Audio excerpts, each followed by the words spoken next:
이놈의 뱃살 맞는 옷이 없네. 애들 보랴 일하랴 살 뺄 시간이 없어. 다시 날씬해지고 싶어. 하루 한두 끼 맛있고 든든한 비타샵 스무디로 바꿔 드시면 됩니다. 1522-6648 1522-6648 혹은 비타샵을 검색해주세요. 팟캐스트 청취자분들께는 그린 스무디 한 포를 보내드립니다. 야, 이 부장! 네가 부장이면 땅이야? 뭐? 저 인간 저건 쟤 오늘도 술술 풀리고 안 먹고 회수 갔냐? 내일도 신체 상태로 출근하겠구만. 아이고. 고려 생활건강 술술 풀리고 음주전 한 포가 당신을 지켜드립니다. 특허받은 천연 유래 성분 숙취 해소제 술술 풀리고를 은하계 최저가로 딴지마켓에서 만나보세요. 와, 잘 잤다. 둔하고 센스 없는 줄 알았더니 침대는 잘 골랐단 말이야. 여보, 어제 온 소파도 너무 편하던데 소파는 어디 거야? 당연히 쇼엔이지. 편안함을 파는 사람들 쇼엔. 소파도 출시했구나. 그럼 이제 침대도 소파도 당연히 쇼엔이지. 편안한 건 다 파는 거네. 역시 쇼엔이지. 세계 최초 신개념 어린이 매트와 친환경 소파도 곧 출시됩니다. 검색창에 쇼엔이지 또는 검색창에 쇼엔이지. 문재인 대통령마저 이룰 수 없습니다. 언론 권력의 끝없는 왜곡과 조작의 숨은 7가지 비밀. 제대로 알아야 끝까지 지킨다. 조기숙 정치학 박사의 팩트로 파헤친 보고서. 왕따의 정치학. 위즈덤 하우스 미디어 그룹.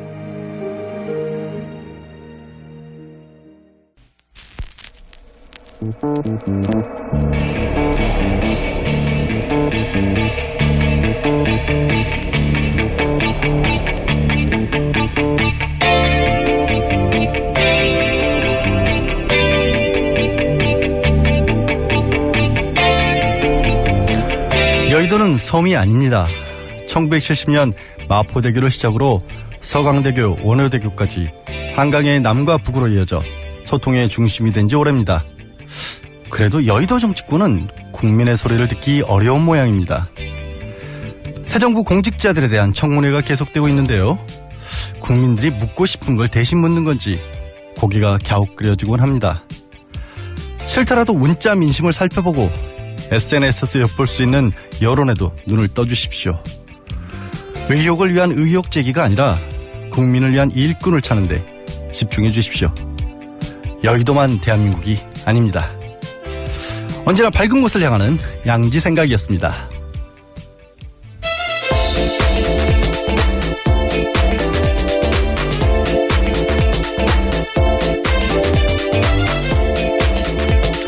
네, 안녕하세요.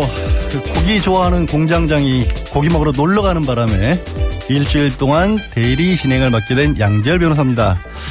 오늘도 변함없이 성실한 이 정도는 알아야 할 아침 뉴스 이알류의 시사인 김은지 기자 나오셨습니다. 네, 안녕하세요. 네, 안녕하세요. 오랜만이에요. 네, 고생이 많으십니다. 아니, 고생은 아니고요. 네. 오늘 아침에 오니까 이렇게 제작진들 표정이 밝아 보이죠? 왠지 여유가 있는 느낌입니다. 그렇죠. 맨날 공장장이 저보고 악마니 대마왕이니 하는데 왜 제가 오고 공장장이 빠졌는데 제작진의 표정이 밝아 보일까? 왜 김은지 기자의 얼굴이 이렇게 오늘 아침에 빛날까? 청취자분들에게 이 분위기를 전달해 드리지 못해서 아쉬울 뿐입니다. 본격적으로 뉴스 들어갈게요. 네네. 이게 참 이 김상조 지금 내정자를 두고 국민의당이 고민을 하고 있다면서요? 네, 그렇습니다. 지난 2일에 김상조 공정거래위원장 후보자에 대한 국회 인사청문회 있었습니다. 네. 이후에 자유한국당과 바른정당은 부적격 입장을 밝혔습니다. 그런데 국민의당은 아직 입장 정하지 않았습니다. 국회 정무위원회는 오는 7일에 전체 회의를 열어서 인사청문회 심사 경과 보고서 채택 여부를 결정할 예정입니다. 자유한국당은 만약 보고서 채택이 불발되는데도 문재인 대통령이 임명을 강행할 경우엔 향후 국회 일정 보이콧까지 검토하고 있다라는 것도 전해졌습니다. 그러니까 지금 구도가 일단 민주당은 당연히 여권이니까 찬성을 하고 정의당도 같은 입장이긴 하고 바른정당하고 자유한국당은 아무래도 조금 각을 세우는 쪽으로 굳어졌는데 국민의당이 그 가운데 낀 거잖아요. 어떻게 보면 캐스팅 보트로서. 예, 그렇죠. 이거를 뭐 행복한 고민이라고 해야 될까요? 아니면은 뭐 나름대로의 당 내에서도 좀 눈치가 있을까요? 네, 어쨌거나 당 안에서는 의견이 갈리고 있는데 오늘 오전에 당 지도부와 정무위원들이 합동회의 앞두고 있다고 합니다. 그럼 뭐 박지원 전 대표 같은 경우 조금 이 정도면 괜찮은 게 아니냐라는 식으로 또 개인 의견도 피력을 했는데 예, 지도부에서는 그렇죠. 어쨌든 계속해서 부적격이라는 쪽으로 생각을 하고 있는 것 같고 제가 봤을 때는 국민의당도 내부 사정 내지는 지금 국민의당이 아무래도 호남 지지율 같은 걸 생각을 해봤을 때는 너무 나설 경우에는 또 역풍도 불지 않을까 이런 우려도 할 것 같은데 어떻게 네. 보이세요? 당 내부에서도요. 박지원 의원뿐만이 아니라 천정배 의원, 김성식 의원도 찬성 의견 개인적으로 냈습니다. 그러다 보니까요. 의견 조율하기가 쉽지 않은 상황인 거죠. 지난번에 이낙연 지사 통과했을 때도 사실 엉뚱하게 주호영 바른정당에서 원내대표가 그런 얘기를 했잖아요. 바른정당은 오히려 다 찬성을 했는데 국민의당에서 이게 이견이 있었던 게 아니냐. 혹시 이번에도 그런 뭐 엉뚱한 일이 벌어지지 않을까라는 생각도 좀 해봅니다.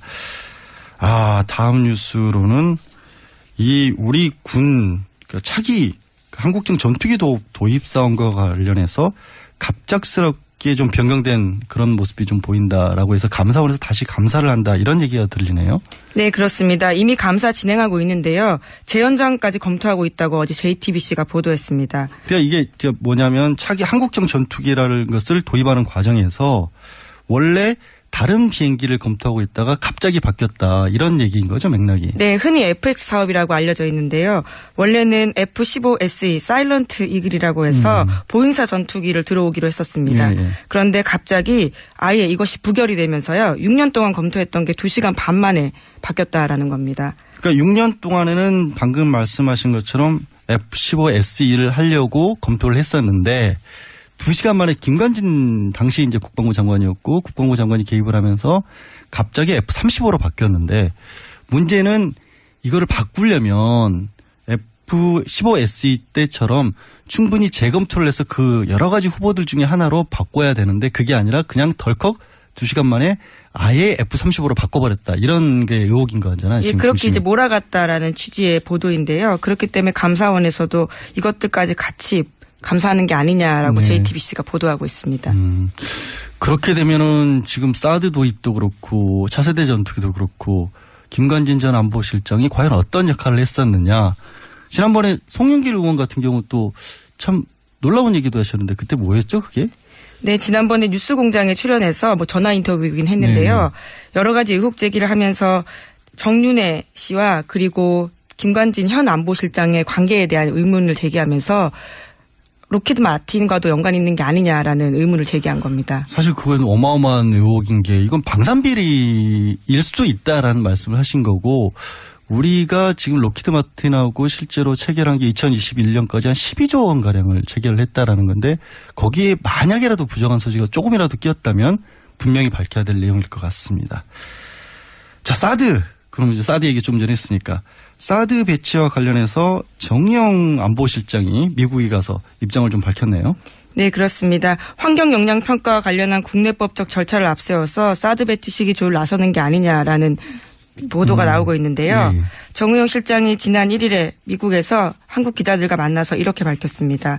환경 영향 평가를 철저하게 하려면 우리가 당초 예상했던 것보다 더 많은 시간이 걸릴 수 있지 않을까 생각한다라는 건데요. 사드와 관련한 이야기입니다. 그러니까 지금 뭐 하겠다 안 하겠다를 넘어서서 이제 문재인 대통령께서 후보 시절부터 밝혀왔던 게 이게 하더라도 제대로 어떤 절차를 밟아서 해야 하는 게 아니냐. 그런 입장을 다시 한번 미국 측에 설명을 했다라는 그런 얘기인 거죠. 예, 그렇습니다. 다녀와서도요. 관련된 내용을 대통령한테 보고했다라고 하는데 네. 미국 쪽 입장은 이해한다라는 메시지가 나왔다라는 겁니다. 원래 올해 12월까지 미국 측하고 합의가 된 것도 올해 12월까지 배치를 한다라고 합의가 됐기 때문에 미국에서 봤었을 때도 이게 큰 문제가 안 되는 거죠, 그러면. 네. 그리고요. 우선 이달 말에 한미 정상회담이 있기 때문에 관련해서 그런 이야기들을 좀 의제를 조율할 필요가 있거든요. 그래서 정의용 실장이 미리 가서 이야기를 했고 우리 쪽 입장에 대해서는 미국은 이해한다라는 메시지를 냈다라는 겁니다. 이게 이제 우리한테 무기를 배치하는 것은 한미 상호 방위 조약에 의해서 배치를 하는 건데 들어오는 것은 미국이 들여오더라도 결국에는 배치할지 말지 결정권은 또 한국에 있기 때문에 당시에 합의를 했더라도 어쨌거나 뭐 처음에 합의 자체가 12월이었으니까 그 안에 우리가 다시 한번 절차를 거치는 게 조약상에도 위배되는 건 없는 걸로 저는 그렇게 알고 있습니다. 한민구 장관이 시조를 푸셨네요. 네, 그렇습니다. 기자들에 대한 질문에요. 선문답식으로 답을 한 건데요. 말로써 말 많으니 말 많을까 하노라. 이게 무슨 말로써 말이 많으니까 말을 안 하겠다. 예, 이거죠. 그렇죠. 그냥 입을 다물겠다는 거잖아요. 쉽게 말해서. 예, 그렇습니다. 조선 영조 때 김천택이 펴낸 시조집 청구영언에 작자 미상으로 나온 시라고 합니다. 아니 뭐 정치인들이 사자성어 이렇게 가져다 쓰는 경우는 많이 들었는데 무슨 시조를 뭐 이럴 만한 이유가 있는 거예요? 특별히? 예, 사드 발사대 추가반입 보고 누락한 데 대해서 기자들이 계속해서 묻자요. 입장이 곤란해지니까 이런 식으로 말을 마무리한 것 같습니다. 아, 그러니까 원래 이제 지금 얘기가 나왔던 게 정우영 안보실장하고 얘기하다가 사드 추가 반입이 있었느냐, 이것도 반입이냐 배치냐 가지고 그렇죠. 얘기를 많이 예. 했습니다만 어쨌든 그런 식으로 정 안보실장이 물어보니까 그런 게 있었냐라고 얘기를 반문을 했다라고 보도가 나왔는데 그게 또 의사소통상 서로 오해였다 이런 식으로 해명을 했거든요. 예, 한 차례 그렇게 이야기했죠. 예, 그래서 더 추궁을 하면서 그게 도대체 무슨 말이냐라고 그러니까 이번에는 아예 의사소통을 안 하시겠다. 예, 말을 피한 거죠. 예, 알겠습니다. 말씀을 좀 해주셔야 하는 거 아닌가 싶습니다. 지금 대통령까지 나셔서 특보가 갔다 온 상황이고 사드라고 하는 것이 얼마나 큰 국민적인 소모적인 논란을 일으켰습니까? 정리가 되는 대로 좀 말씀을 해 주시기 바라고요. 문재인 정부의 윤곽이 지금 어느 정도 그 완성 단계에 이른 거죠? 이러면. 네, 더불어민주당과 정부 청와대가 오늘 첫 고위 당정청 회의 열고 정부 조직에 관련해서 발표합니다. 기존의 17부 5처 16청 체제였는데 이것을 18부 4처 17청 체제로 바꾸겠다라는 겁니다. 예. 대표적으로요. 중소기업청을 중소벤처기업부로 격상하고 소방청과 해양경찰청을 국민안전처에서 독립시키는 대신에 국민안전처를 없애겠다라는 겁니다. 국민안전처라고 하는 게 지난번 이제 세월호와 관련해서 갑작스럽게 만들어졌고 국민안전처에서는 상황이 벌어질 때마다 통과라는 원래는 그러니까 종합적으로 총괄을 해서 여러 어떤 사건 사고에 대한 예방이라든가 아니면 뭐 재난 사고 같은 데 대처를 하는데 잘 만들려고 한 게 효율적이지 못했다라는 판단을 내리셨다라고 봐야겠네요. 그럼 이제 우리 쪽이 그 문재인 정부 쪽에서의 후속 조치라고 해야 될까요? 그 방점은 어디에 있다고 봐야 돼요? 그 안전과 관련해서는. 네, 행정자치부를 흡수시켜가지고요. 기존의 소방청과 해양경찰청 자체적인 역할을 더 키워주겠다라는 것으로 보입니다. 해양경찰청을 아예 폐지하기로 했다가 이거는 이제 다시 존폐가 아니라 조금 더 강화시키는 쪽으로 그렇죠. 오히려 나가겠다라는 게 이번 정부 입장인데 근데 이게 공약 후퇴라는 지적도 좀 있잖아요. 이렇게 된 게. 예, 산업통상자원부의 통상 기능을 외교부로 옮기겠다라는 게 원래 공약이었는데 이번 정부 조직 개편안에서는 보류가 됐습니다. 그 보류의 배경은 아무래도 국제적으로 봤었을 때도 산업통상과 관련 부분은 좀 따로 떼놓고 하는 게 맞다라는 판단을 한 것 같고 이번에 이렇게 비교적 소규모로 개각을 했다라는 것은 내년에 개헌 문제 같은 것도 좀 염두에 둔 포석이 아닌가 하는 분석이 있겠죠. 아무래도. 네, 크게 손대지 않으려고 하는 것은 보입니다. 네. 또 하나 박근혜 정부에서 했던 것 중에 지우기 작업이 들어간 게 있죠. 새마을운동. 어떻게 돼가고 있습니까? 네, 그렇습니다. 외교부와 코이카가 최근 빈곤국을 대상으로 한 정부의 ODA 분야에서 새마을운동 관련 사업을 단계적으로 폐지하겠다 이렇게 밝혔는데요. 국정기획자문위원회에다가 보고도 했다고 합니다. 박근혜 정부가 개발도상국 농촌지원 사업을 벌이면서 새마을이다 이렇게 명칭을 붙인 바가 있는데요. 이것에 대해서는 과거에도 찬성 반대 논란이 컸거든요. 그러니까 이게 지금 공적개발 원조 자체를 안 하겠다는 건 아니잖아요. 예, 그렇죠. 그러니까 우리가 공적개발 원조 같은 경우에는 우리 경제 수준에 비춰봐서 아직도 부족하다는 지적도 많이 있는데 그게 아니라 그거는 뭐 별도로 하더라도 새마을운동이라는 이름을 붙여서 자꾸 내보냈던 부분을 없애겠다. 그런 취지인 거죠. 박정희 전 대통령 업적 부각시키려고 ODA 사업 이용한 게 아니냐라는 비판들이 꽤 있었는데요. 이에 대해서 받아들인 거죠. 새 정부가요. 게다가 지금 뭐 제가 얼핏 떠오르는 게 당시에 베트남 같은 데는 새마을 사업 내지는 ODA 사업이라고 해놓고 사실상 이게 최순실 씨 자자손손 먹고살기 운동 아니냐라는 식의 의혹도 제기가 됐던 걸로 기억을 하는데 베트남도 그런 일환의 하나였죠. 당시에. 네. 베트남도 있었고요. 미얀마 지금 말씀하시는 것 같은데. 미얀마. 예, 760억 원짜리 국가 사업을 하려다가요. 문제가 된 적이 있습니다. 그게 현지에서도 타당성이 없다라고 했는데 밀어붙였었고 그래서 혹시 미얀마 커피를 수입해 오려고 했던 게 아니냐라는 부분이 있는데 이거는 어떻게 보면 단순하게 새마을을 지울 게 아니라 혹시라도 그걸로 부정한 이익을 뭐 추구했던 것은 아닌지 하는 부분도 좀 찾아볼 필요가 있다는 생각도 듭니다. 아이고야, 이게 또 이상한 얘기가 나오네요. 우리 검찰이 이른바 돈봉투 주고받은 술자리에서 대통령이 감찰 지시까지 해서 검찰 개혁한다는 얘기가 나왔는데 그 감찰이 또 이상하게 돌아가고 있다면서요. 네. 돈봉투 만찬에 참석했던 노승건 서울중앙지검 1차장이 지난달 말 대검에 접수된 관련 사건을 넘겨받아서 이것을 자신이 지휘하는 서울중앙지검 조사 일부에 배당했습니다. 그러니까 셀프 배당한 게 아니냐라는 논란이 나오고 있다고 한겨레 신문이 아침에 보도했습니다.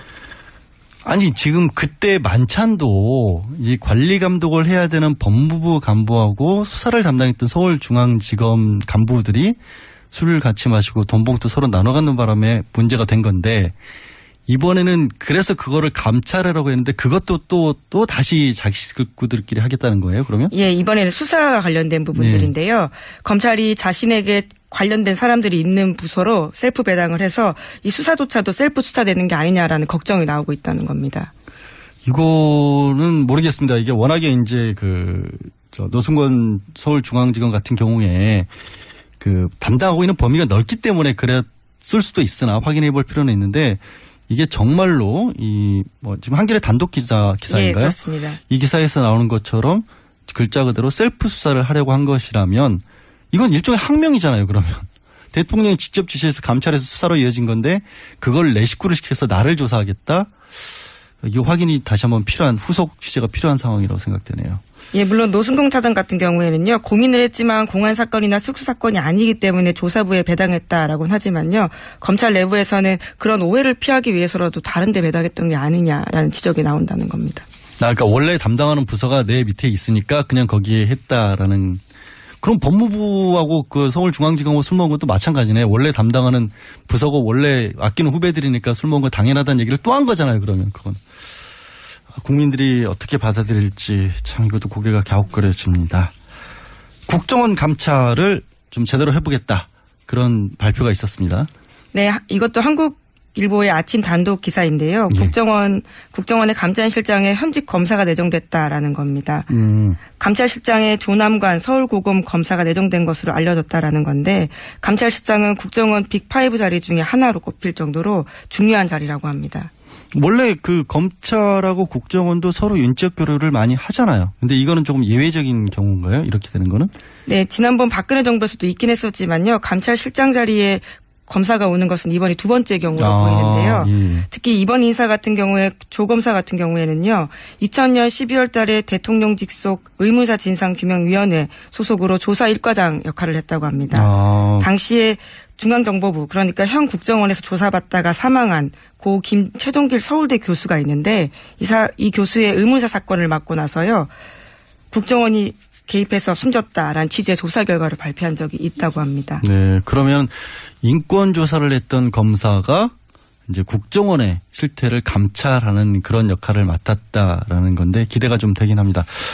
다음 뉴스는 이게 정유라 씨 지난주에 영장이 기각이 되면서 또 한 번 국민들의 굉장히 큰 실망감을 안겨줬는데 재청구 한답니까? 네, 검찰에서 고민에 들어갔다고 하는데요. 구속영장 청구를 기각한 데에 대해서 기각 사유를 분석하고 정 씨를 한두 차례 더 조사한 뒤에 영장 재청구 여부 결정하겠다라는 겁니다. 네. 오늘 관련해서 인터뷰도 좀 예정돼 있긴 합니다만 기본적으로 업무 방해하고 당시에 위계한 공무집행 방해까지만 한 게 문제가 아니었느냐 아니면 검찰이 너무 안심하고 있었던 게 아니냐라는 그런 여러 가지 분석들이 있고요. 자세한 내용은 잠시 후에 저희가 인터뷰를 통해서 전달해 드리겠습니다. 자, 다음은 우리 홍준표 전 지사가 귀국을 했습니다. 어제 공항이 아주 성황이더라고요. 잔치나 벌이는 것 같았어요. 저는 보니까. 네, 홍 전 지사가 자유대한민국의 가치를 지키는데 함께하겠다면서 당권 도전 의사도 어제 숨기지 않았습니다. 네. 홍 전 지사 귀국으로 제1야당의 당권 경쟁이 본격적으로 시작되는 분위기인데요. 신친박으로 분류되는 원유철 전 원내대표도 당권 도전 의사 내비쳤고요. 또 친박 홍문종 의원도 홍 전 지사를 비판하면서 출마 의지 보이고 있습니다. 아니, 홍 전 지사 같은 경우에는 어제 한 1000명 넘게 나오고 무슨 대통령 해외 순방 마치고 돌아오신 것 같았어요. 그러니까 당내에 계파도 없으신 분 치고는 이렇게 많은 분들이 어떻게 나왔을까 싶기도 하고 밖에서 한 달 동안 SNS만 하신 줄 알았는데 국내 정치권과도 연결이 좀 돼 있었던 게 아닌가라는 생각도 드는데 당권 가능성 얼마나 있다고 보세요, 김 기자는? 뭐 우선은 현재 자유한국당 자체가 유명한 인물들이 없다 보니까요. 홍 전 지사가 길을 쓰고 열심히 하게 되면 가능성이 높아지지 않을까 싶습니다. 길을 굉장히 쓰고. 또 열심히 하는 캐릭터이기도 하고요. 홍 전 지사 지금 판결도 대법원 판결 아직 결정이 안 됐잖아요. 그게 혹시라도 뒤집어지게 되면은 또 뇌물죄로 처벌받을 가능성도 있기 때문에 김 기자가 얘기한 그 열심히가 어떻게 보면 진짜 열심히 하셔야 될 필요도 있는 상황이긴 합니다. 오늘 마지막 뉴스는 촛불 집회 관련된 걸 준비해 오셨네요. 네, 그렇습니다. 작년 한 해 집회 시 참가자 수가 최근 10년간의 최대 규모를 기록했는데요. 네. 또 불법 폭력 시위는 가장 적었다라고 합니다. 연일은 1,700만 명이 있었으나 폭력은 가장 적었다. 물론 촛불 시위 내내 청소도 깨끗하게 됐었고 시민 의식이나 이런 부분은 해외로도 보도가 되고 그랬던 기억이 새삼스럽긴 합니다. 아주 자랑스러운 대한민국 시위였죠. 오늘 말씀은 여기까지 듣겠습니다. 고맙습니다. 감사합니다. 지금까지 이 정도는 알아야 할 아침 뉴스 이알류의 시사인 김은지 기자였습니다. 아무도 묻지도 따지지도 않고 가입하셨다고요? 보험은 너무 어려워요. 걱정 마십시오. 마이보험 체크가 도와드립니다. 1800-7917 마이보험 체크로 지금 전화주세요. 1800-7917 이미 가입한 보험이나 신규 보험도 가장 좋은 조건을 체크해서 찾아드립니다. 인터넷 한글 주소 마이보험.com 또는 카카오톡에서 아이디 검색 마이보험을 친구 추가하여 상담하실 수 있습니다. 모닝똥? 제겐 사치였죠. 내가 토끼인지 토끼똥이 나인지 내가 변을 본 것인지 변을 당한 것인지 나는 바나나이고 싶다. 간혹 구렁이이고도 싶다. 아, 큰일 났네. 이거 이러면 다 죽어. 미궁 장사랑! 빅동의 추억 미궁 장사랑이 찾아드립니다. 혈중 콜레스테롤 개선과 배변 활동에 도움을 주는 건강기능식품입니다. 검색창에 미궁 장사랑. 골반 잡자 바로 잡자 바디로직 허리 통증 바로 잡자 바디로직 몸매 교정 바로 잡자 바디로직 자세가 좋아지는 골반 교정 타이즈 바디로직 검색창에 골반 교정 바디로직 삐딱한 남성 골반 허리에도 역시 바디로직입니다. 바디로직의 효과를 못 느끼셨다면 100% 환불해드립니다. 자세한 환불 조건은 홈페이지를 참조하세요.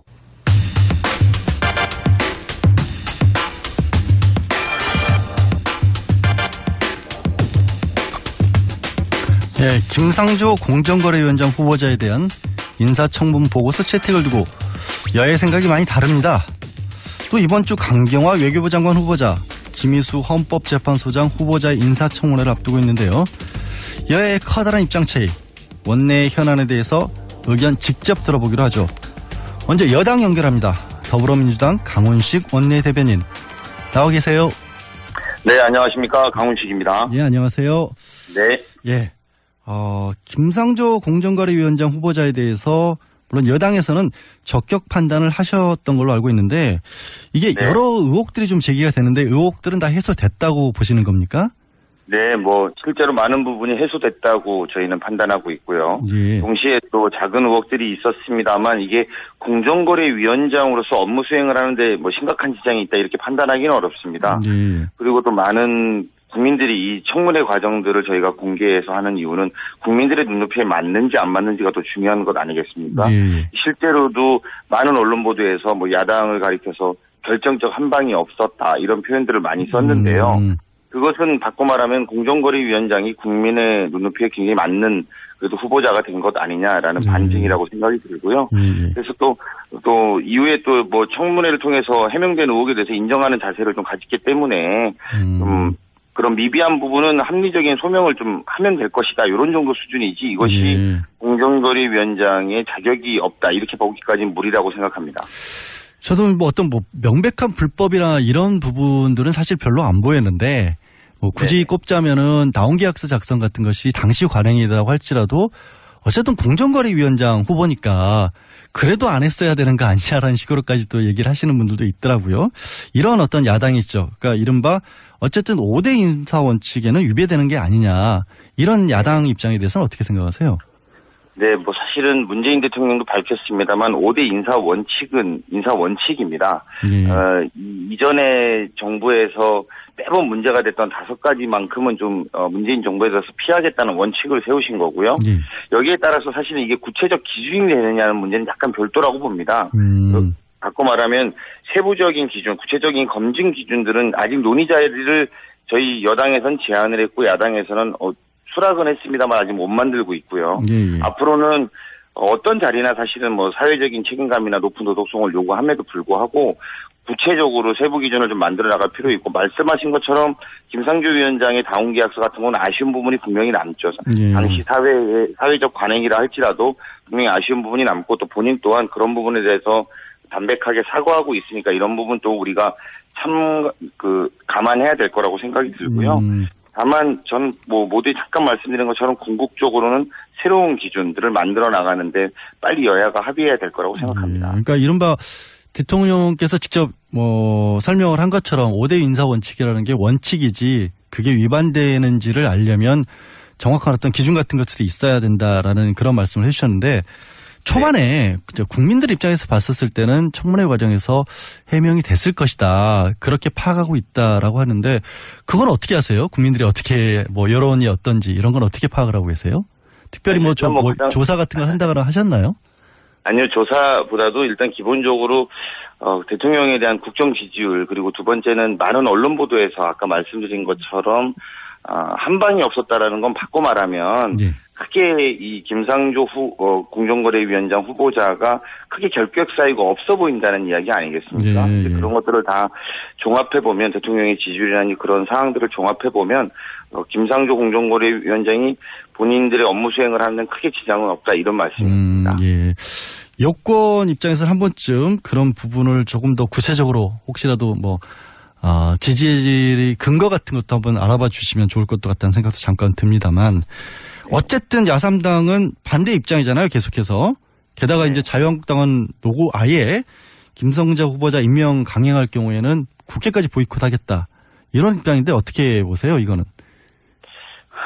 저희가 자유한국당이나 야3당 보고서 채택과 관련돼서 입장이 좀 미묘하게 차이가 좀 있는데요. 기본적으로 자유한국당에는 오히려 그런 말씀을 드리고 싶어요. 저희가 2012년에 인사청문회 제도가 이 공정거래위원장 관련해서는 도입이 됐습니다. 그 뒤로 3분 정도가 추천이 되는데요. 그중에 이제 한만수 내정자만 사퇴를 했습니다. 12일 만에. 근데 그 경우는 해외에 수십억 원 정도의 비자금 계좌 개설하고 수억 원의 세금을 탈루한 의혹에다가 또 김현장이 근무를 하셨는데 대기업을 위해서 변호했던 또 과거의 경력들이 드러난 상태였습니다. 공정거래위원장과 너무 안 맞다라는 그런 상황이었죠. 그렇죠. 그때 2013년 3월 달에 사퇴했었는데요. 그 나머지는 이제 노대래 위원장님이나 정재찬 위원장님인데 물론 각각의 약간의 어떤 아쉬운 점이나 재산 등록 누락의 의혹이라든지 약간 부분이 있었습니다만 지금의 제가 볼 때는 김상조 공정거래위원장과 비슷한 경우였다고 봅니다. 그래서 그 과거의 기준에 맞추어서 야당도 좀 지적할 건 지적하고 어떤 정치적 공세를 좀 해야 되는데 물론 저희는 김상조 후보자가 훨씬 더 높은 수준에 있다고 봅니다만 본인들이 과거에 임명했던 분들도 한번 되돌아서 점검하고 본인들의 이야기를 하는 것이 좀 합리적인 거 아닌가 생각이 듭니다. 지금 야당은 반대로 얘기하잖아요. 지금 야당이 여권이었을 때는 야당에서 그렇게 강하게 공격을 해놓고 왜 또 입장 바뀌니까 또 기준을 아주 낮췄냐 이런 식으로 얘기를 하면서 문제는 이제 자꾸 이렇게 나오다 보면 문재인 정부가 어쨌든 처음부터 여소야대 전국을 뚫어야 되고 협치를 강조를 해오셨는데 이게 인사 강행을 할 경우에는 결국에는 협치를 깨는 거 아니냐 이런 식으로 야당에서 나오고 있거든요. 이건 어떻게 또 해결해 나가실 생각인지. 인사 문제에 대해서 모두가 만족하는 인사라는 게 굉장히 쉽지 않은 거라는 거 우리 누구나 다 알고 있는데요. 그래서 이걸 그냥 인사가 내 마음에 좀 또는 우리 당의 마음에 좀 들지 않는다고 해서 협치를 깨는 거라는 주장은 좀 합리적이지 않다고 보고 뭐 말씀드린 것처럼 결국은 국민의 눈높이 또 외부적인 어떤 객관적인 근거들이 더 중요한 포인트라고 봅니다. 근데 그런 거 없이 지금은 오히려 모든 인사 우리가 후보자에 대해서 거의 자유한국당의 경우는 다 부적격하다고 이미 말하고 있거든요. 그리고 사실은 김상조 후보만 해도 처음에 임명되자마자 많은 문제가 있다라고 했습니다만 결국은 청문회를 하고 나서 대부분의 많은 것들이 해소됐다고 할 정도니까요. 그래서 그런데 사실 국회 내의 분위기에서는 어차피 이번 청문회를 하든 하지 않든 일부 야당은 굉장히 강하게 반대할 거라는 예측을 했었습니다. 무슨 말이냐면 청문회 결과에 그 후보자에 대한 후보자의 입장 또는 후보자의 소명들을 좀 들으려고 하는 분위기는 아니라는 것이죠.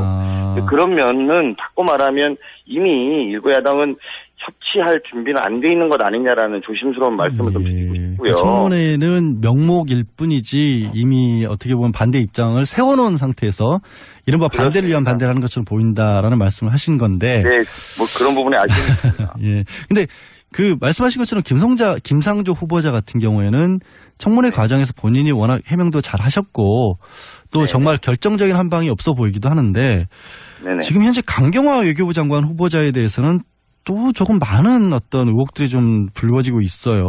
뭐 위장 전입은 애초에 청와대에서도 인정을 하고 발표를 했던 거긴 하지만 장려 문제, 그 장려나 강 후보자 본인도 외국에 있으면서 국내 건강보험 혜택을 받았다.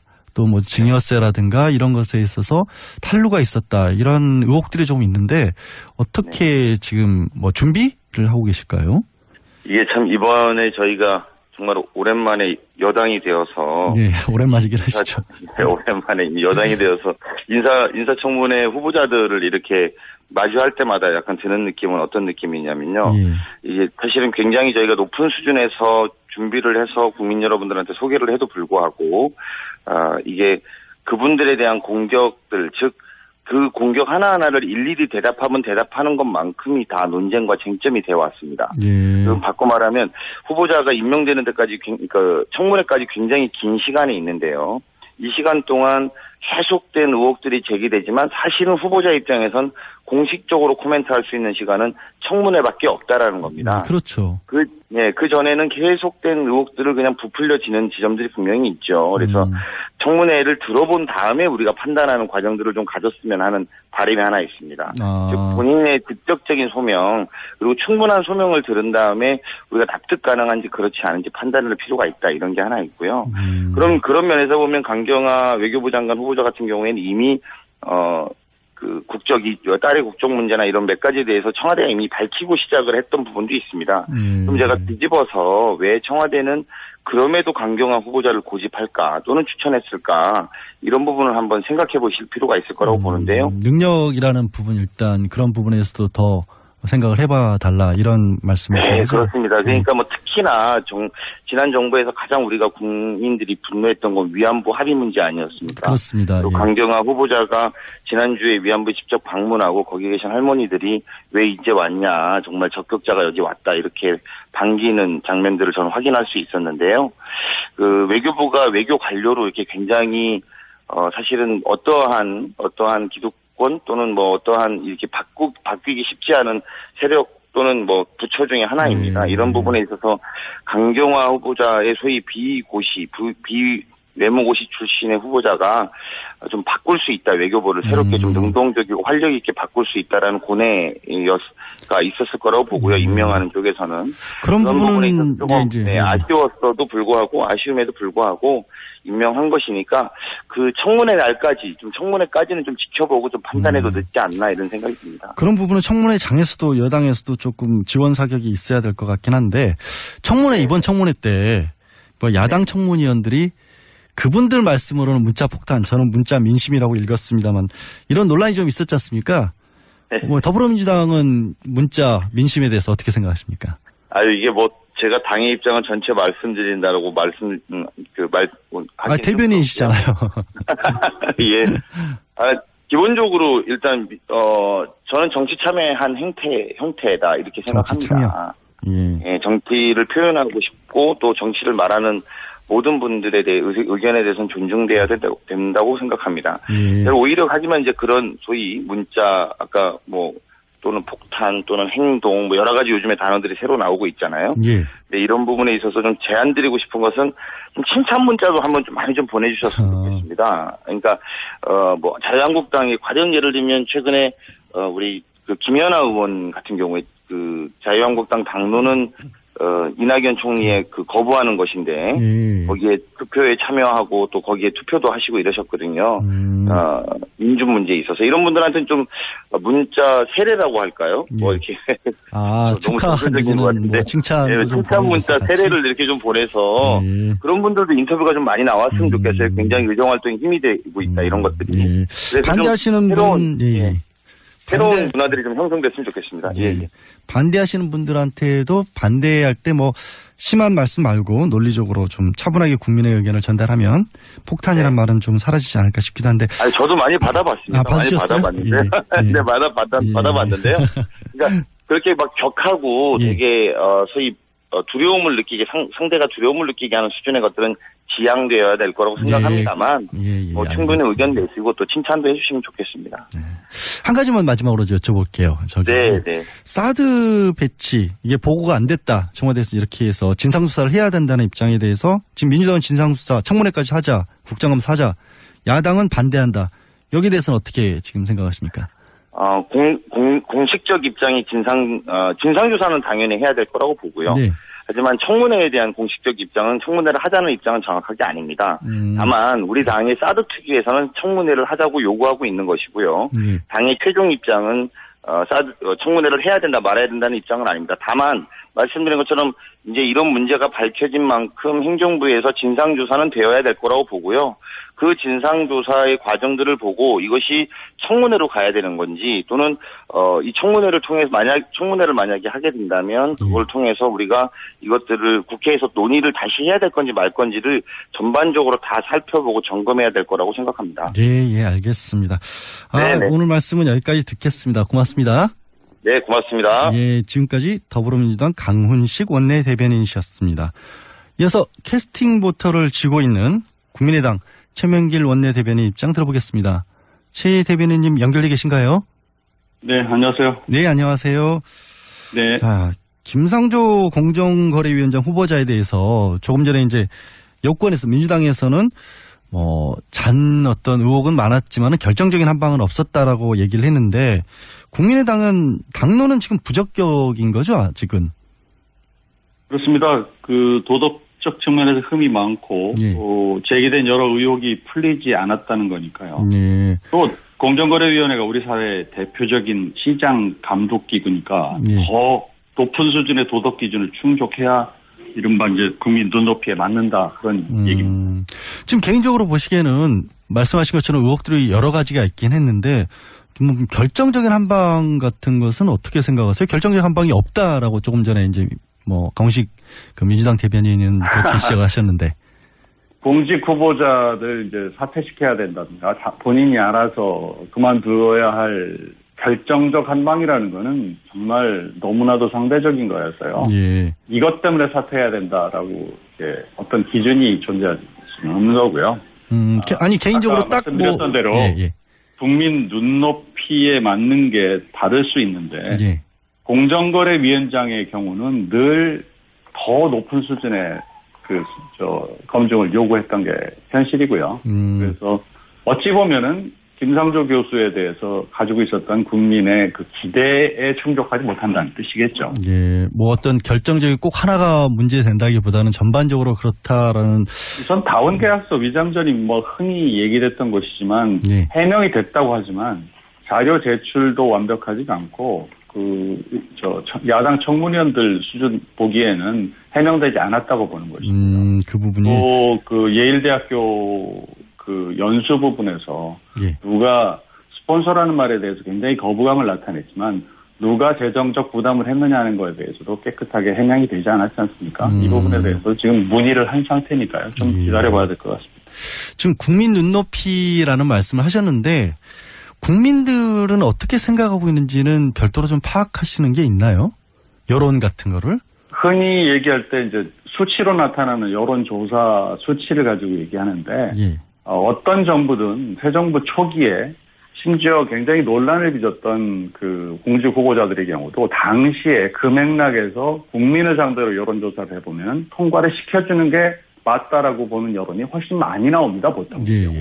그러나 많은 사람들이 낙마를 하거든요. 그것은 특정 정부가 시작되는 시점에 그 정부를 밀어줘야 된다는 그런 분위기에서 만들어진 그 여론조사라고 하는 것은 정확하게 그분이 공직을 수행하는 기간 내내 갖춰야 될 도덕적 기준을 미리 반영하는 건 못 되거든요. 그래서 그러니까 그런 걸 근거로 결정적 한방이냐 아니냐 얘기하는 것은 객관적인 기준은 아니라고 봅니다. 국민들이 지금 현재 벌이고 있는 지지는 어떻게 보면 새 정부 출발에 대한 지지인 것이지 지금 김상조 내정자 한 사람에 대한 지지라고 보기는 어렵다. 그런 말씀이신 거죠? 그렇습니다. 그분이 공직을 수행하게 될 경우 2년, 3년, 뭐 4년을 할 수도 있는데 그분이 재임 기간이 끝나갈 무렵에 국민들의 평가, 국민들의 어떤 그 지지 열기가 계속 유지되지는 않을 거 아닙니까?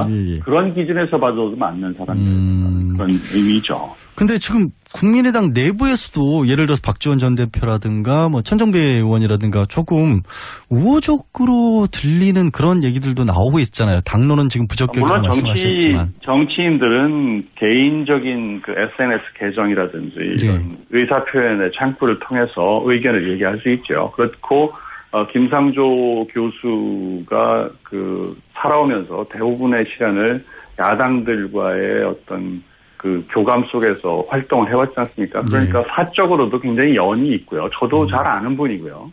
그렇기 때문에 어떤 입장을 내는 것들과 당이 공식적으로 입장을 판단하는 것은 별개의 문제라고 봅니다. 계속해서 그러면 조금 다른 의견들은 나올 수 있을 것 같은데 이번 주에는 지금 강경화 외교부 장관도 있고 뭐 김희수 헌법재판소장 후보도 있고 우선 그 강경화 후보자 같은 경우에는 국민의당 현재로서는 역시 부적격이다라는 입장이시죠? 그렇습니다. 이미 그 뭐 여러 채널로 그 당대표, 원내대표, 뭐 대변인들을 통해서 입장을 표명을 해놓고 있기 때문에요. 국민의당도 같은 입장을 표명하고 있고 바른정당이나 자유한국당도 같은 입장입니다. 근데 지금 청문회에서 얘기도 들어보기 전에 벌써 그렇게 부적격 판정을 할 정도라고 지금 생각하시는 거예요? 아니 그렇게 입장을 밝혀놨는데 그냥 일시적이고 감정적인 어떤 판단에 따라서 그렇게 할 리는 없지 않습니까? 예. 뭐 그럼 청문회 아예 하기도 전에 뭐 사진 사퇴라도 해야 할까 뭐 이런 정도라고 생각을 하실까요? 어떨까요? 지금은? 그런 입장을 밝혀놓은 거죠. 예, 알겠습니다.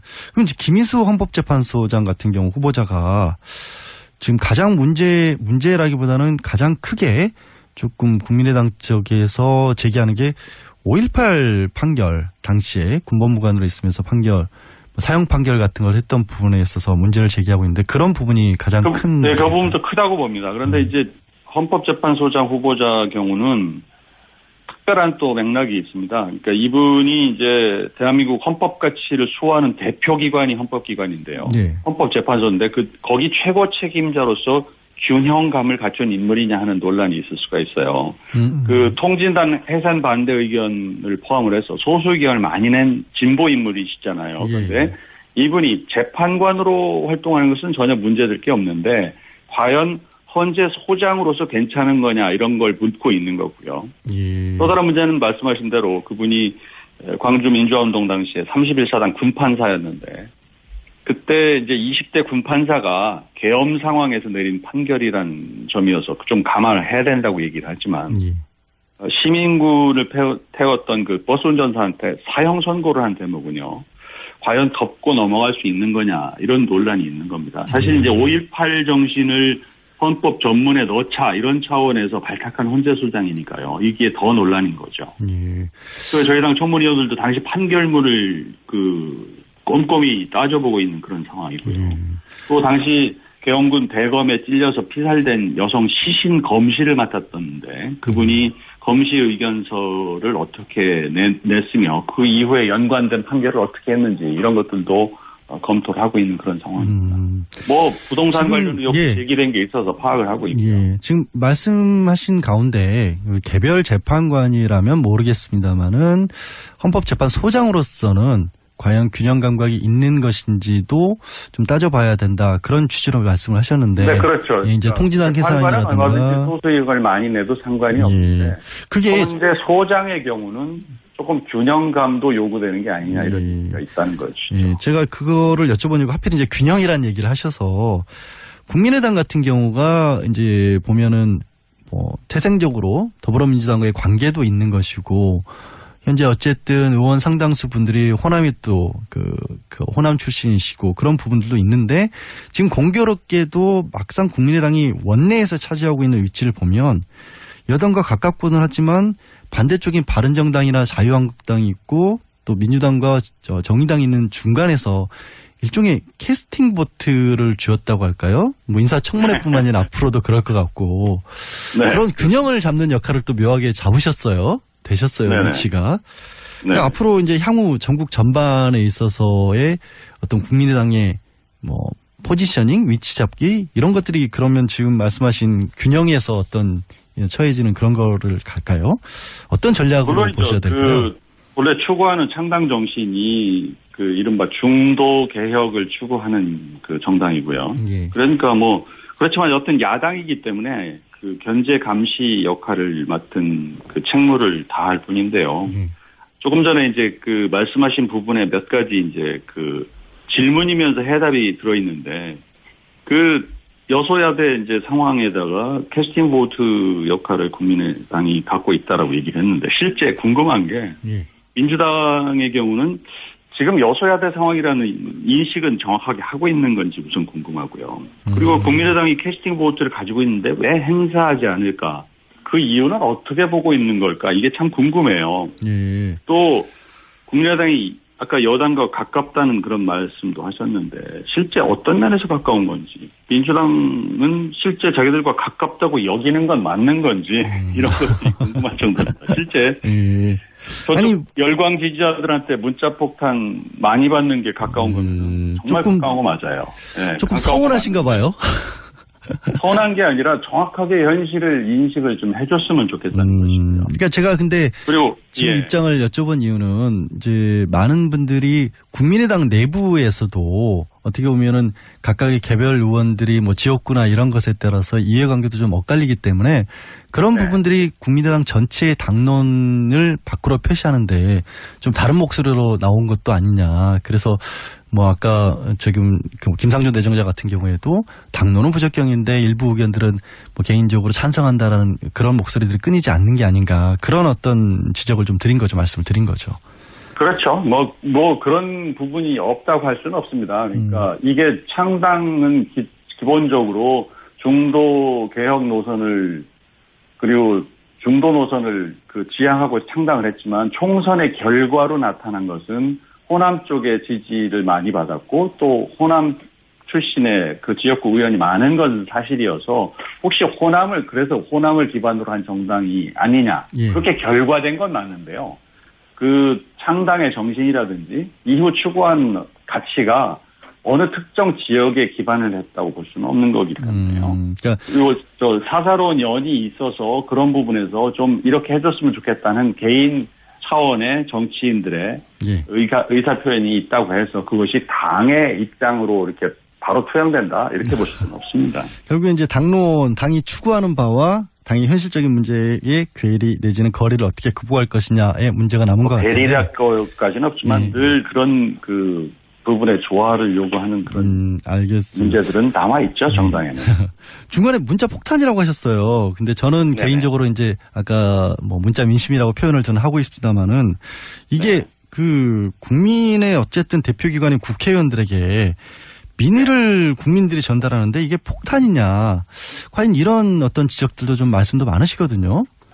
그 폭탄은 정말 받아본 분들은 느낄 텐데요. 정말 정신적으로 정말 피폐하게 만드는 내용입니다. 읽지 않으려고 해도 읽다가 보면은 정말 분노하지 않을 수 없게 되고요. 심지어 몇십 년 동안 동지로 지내왔던 안희정 충남지사가 정말 질리게 한다는 말을 했잖아요. 네. 수십 년 동지한테도 그런 말 들을 정도로 하는 분들이니까요. 적이라고 생각하는 사람들한테는 어떻게 행동할지 짐작이 가지 않습니까? 그걸 민의라고 표현을 한다면요. 또 어떤 사람은 문자 행동이라고도 얘기를 하던데, 그렇게 사랑스러운 문자 행동으로 이해하고 민의의 표현이다 이렇게 환영해 주시는 분들한테, 그분들한테 하는 게 맞는 겁니다. 또 예. 그게 그렇게 민의의 표현이라고 주장하는 분이나 그런 정도 죄송합니다. 시간이 없어서 좀 야당 지지자들한테 소개를 해주고 싶을 정도. 네, 말씀 여기까지 듣겠습니다. 죄송합니다. 네. 새벽 2시에 깨어났나. 딱히 고민이 있어서 그런 건 아니다. 새벽 5시에 일어났나.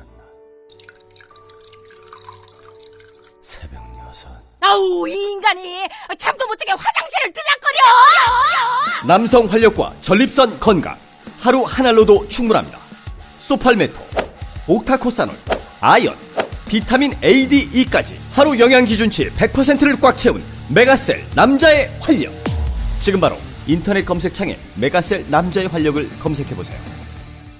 탄핵 반대 집회를 주도했던 태극기와 십자가의 동맹을 보면서 자괴감을 느끼는 기독교인들에게 기독교는 민주주의를 싫어하는지, 아예 관심이 없는지, 아니면 기독교도 민주주의를 지지하는지 답답하고 궁금한 시민들에게 호모 요쿠스의 저자 이병주 변호사가 시원한 질문과 명쾌한 답변을 제시합니다.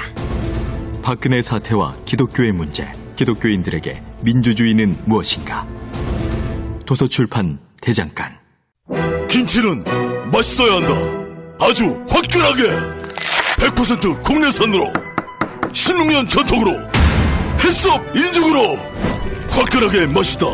화끈하게 통한다. 화통김치. 배추김치, 알짜김치, 총각김치, 깻잎김치, 깍두기도 화통.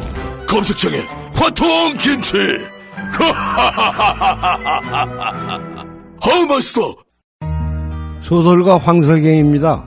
6월 항쟁 30년이 되는 6월 10일 저 황석영이 마침내 출감합니다. 시간의 감옥, 언어의 감옥, 분단된 한반도라는 감옥에서 저는 언제나 자유를 갈망해왔습니다. 금기의 억압이 있다면 작가는 그것을 깨트리고 확인해야만 합니다. 역사를 바꿔낸 위대한 시민들께 제 이야기를 바칩니다. 황석영 자전 수인 문학동네.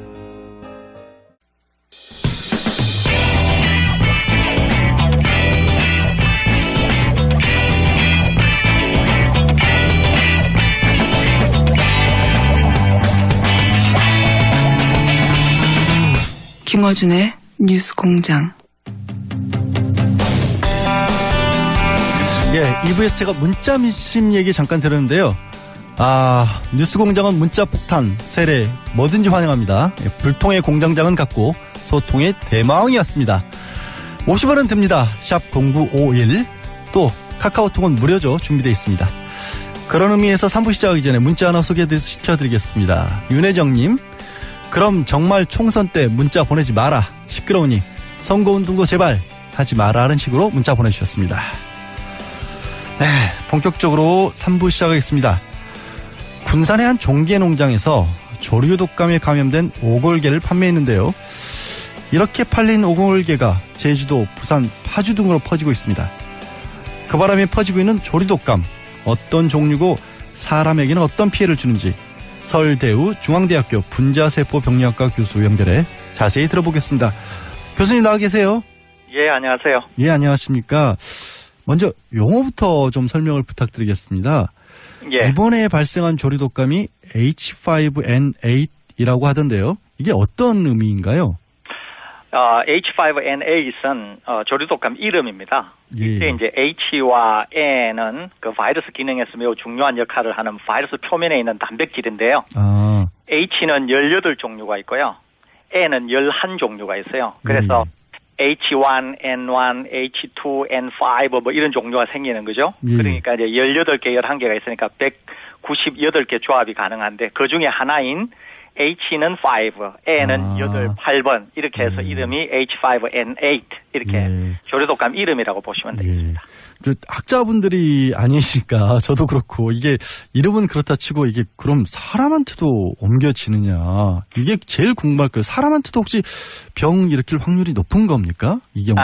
일단 조류 독감은 그 종류가 무엇이든지 상관없이 예. 조류 독감은 기본적으로 조류와 사람을 다 감염시킬 수 있는 원론적으로는 다 감염을 시킬 수가 있습니다. 그런데 기본적으로 지금 유행하고 있는 H5N8인 경우에는 예. 전 세계 어디에서도 사람을 감염시킨 예는 없어요.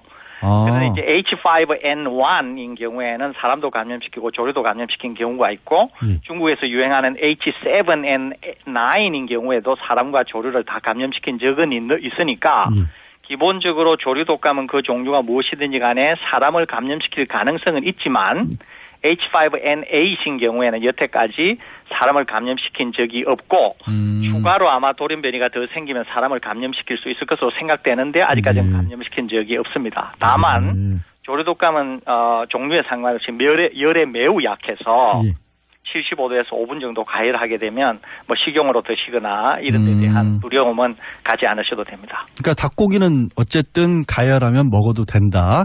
그렇습니다. 하지만 아직은 사례는 없지만 변이가 되면 사람에게 옮길 가능성은 여전히 있다. 그런 말씀이신 거잖아요. 그럼 이게 뉴스에 따르면 이번 그 조류독감 같은 경우 혹시 우리나라에 남은 토종어가 된 게 아니냐. 외부에서 옮겨온 게 아니라 그런 얘기도 좀 나오던데요. 그럴 가능성이 굉장히 많습니다. 왜 그러냐 하면, 여태까지 우리가 조류독감이라고 하면은 국내에서 한 6, 7차례 정도 발생이 됐는데요. 네. 기억하시다시피 우리나라 조류독감은 항상 늦가을에 시작해서 다음 해 늦봄 정도에 끝나는 계절성을 갖고 있었어요. 그렇습니다. 예. 예, 이것은 왜 그러냐 하면은 이제 철새 이동하고 밀접한 관계가 있었어요. 저 중국이나 시베리아에서 오는 철새 이동과 매우 밀접한 관계가 있었는데 이 조류독감은 하나같이 온도가 낮고 습도가 낮은 상태에서 활동력이 굉장히 강해요. 열에 약하기 때문에 외부에 유출이 되거나 여름이 오거나 이러면 이제 죽어버리거든요. 근데 초여름이잖아요. 예, 그런데 지금 우리가 거의 초여름이고 20도가 넘는데 지금 이제 이게 재확산되고 있는 거 아닙니까? 예. 그러다 보니까 철새에 의해서 온 계절성이기보다는 그때 왔던 바이러스가 어떤 형태로든지 간에 남아있다가 어떤 형태로 남아있는지는 모르지만 이미 국내에 잔존하고 있다가 어떤 적당한 상황이 되어서 지금 이게 확산된 게 아닌가 생각이 되니까 이와 같은 형태가 전부 이제 토착화된 경우거든요. 예. 그래서 뭐 태국이라든지 중국 동남부라든지 이런 데서 이런 현상을 보이니까 우리도 이런 거 아니냐. 이제 이렇게 되면 토착화가 되게 되면은 연중이 이제 발생할 가능성이 있으니까 아마 당국이 굉장히 촉각을 곤두세우는 것으로 생각이 됩니다. 그러니까 지금까지는 중국이나 동남아 다른 국가에서 토착화됐던 것들이 우리한테 전이가 넘어온 거고 이제는 어쩌면 우리나라에서 그냥 토착화가 돼버린 게 아니냐라는 그런 우려를 말씀을 해주신 거잖아요. 속단하기는 어려운데 정상으로 보면 그럴 가능성이 있어 보인다는 것이죠. 예. 그러면 그렇게 됐었을 경우에는 말씀하신 변이 가능성도 우리나라의 땅에 머물러 있으면서 계속해서 어쨌든 잠복을 하고 있다가 한 번씩 나오는 거지만 머물러 있으면 변이 가능성도 조금 더 높아지는 그런 상황이겠네요. 예, 그렇습니다. 그러니까 지금 중국이나 동남아에서 보는 것처럼 거기는 사람을 감염하는 사례가 심심치 않게 나오거든요. 그게 왜 그러냐면 연중 계속 발생하게 되고 그러다 보니까 접촉 가능성이 커지게 되고 이러다 보니까 이제 사람 감염 사례도 나오게 되고 이런 것인데 토착화가 되면은 그럴 가능성이 많고 또 이제 기후 변화와 밀접하게 맞물리게 되면은 우리 예전에 이제 늦가을, 겨울 이렇게 유행할 때의 환경과 날씨가 더워졌을 때의 환경이 좀 달라지기 때문에 환경이 달라지게 될 경우에 이 바이러스들이 생태학적으로 어떻게 될지는 사실 잘 모릅니다. 그렇기 때문에 좀 더 변이가 잘 생긴다든지 사람과의 접촉이 빈번해지면서 사람을 감염할 가능성도 커지게 되니까 오히려 그런 점에서도 좀 우려가 된다 이렇게 볼 수 있겠습니다. 지금 이제 문제가 된 게 농장에서 처음에 이 사실을 알리지 않으셨잖아요. 사실 농장을 운영하시는 분 입장에서는 이걸 다 어마어마한 닭을 살처분을 해야 하니까 그 피해 같은 게 너무 크니까. 근데 이런 어떤 살처분 말고는 다른 방법은 없습니까? 이거는 중국 같은 데서나 일부 국가에서는 백신 같은 걸 사용하게 되는데요. 예. 이 백신의 사용이 이제 뭐 어떤 분들은 굉장히 동물에게 뭐 인간적인 배려다 이렇게 생각하는데 이 백신이 사실 상당히 이제 문제가 많습니다. 백신을 사용하게 되면 오히려 더 변이를 촉발시키게 되고 또 이제 백신을 맞았음에도 불구하고 감염이 되게 되면은 증상을 보이지 않기 때문에 실제로는 감염이 된 조류인 것을 확인하기도 어렵고 그러다 보니까 확산이 좀 더 용이하고 이런 측면이 있거든요. 그래서 안전을 고려한다고 하면 살처분이라고 하는 게 가장 확실한 방법입니다. 그런데 이제 그럼 왜 살처분을 하느냐? 살처분을 하지 않게 되면은 거기에서 바이러스가 증식해서 대량으로 증식하게 되면 감염된 조류가 마치 바이러스를 생성하는 공장처럼 돼요.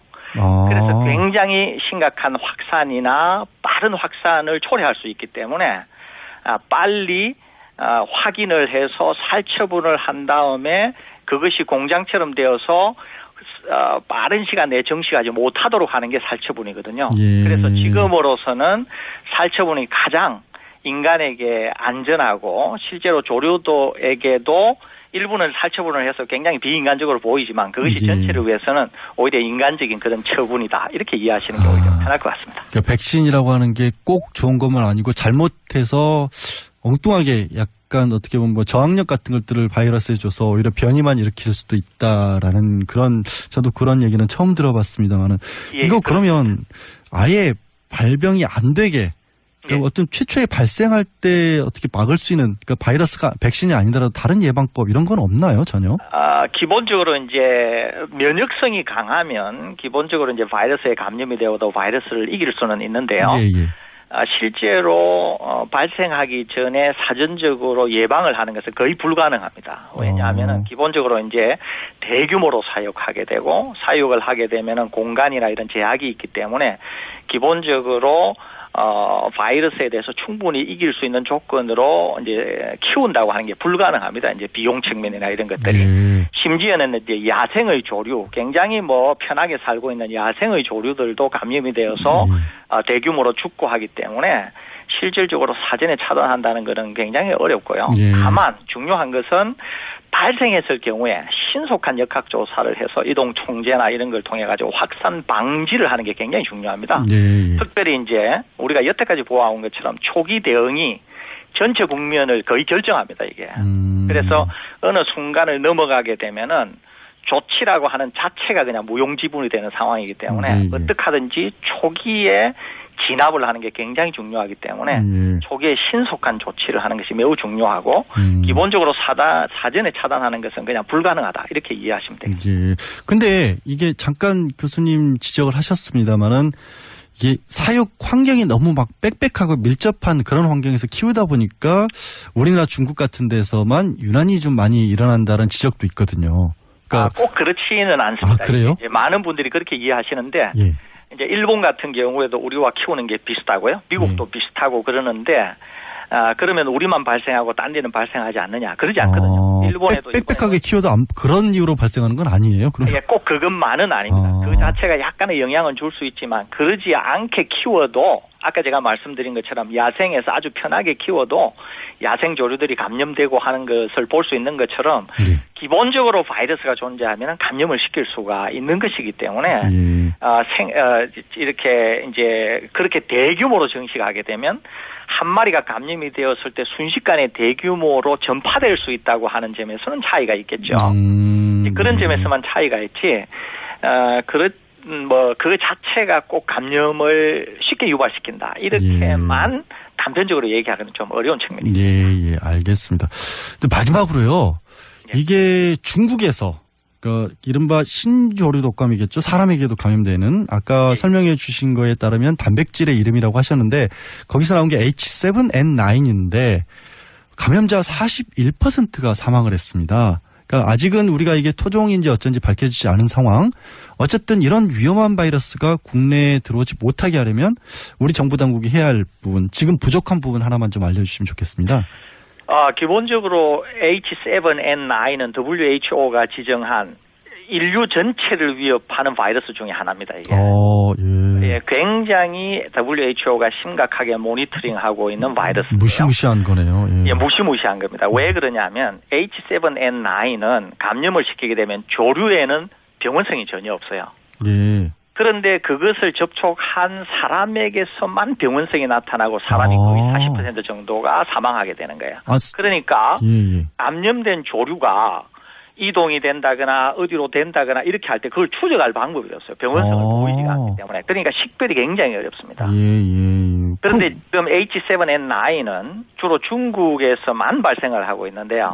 특별히 재래시장의 생닭이나 이를 조리하는 조리사들이 주로 감염이 되는데 그나마 다행인 것은 감염된 조류에서 사람으로는 옮겨 붙는데 사람에게서 사람으로의 감염은 아직까지 확인이 되지 않았습니다. 그리고 현재까지는 중국에서만 발생하고 있고요.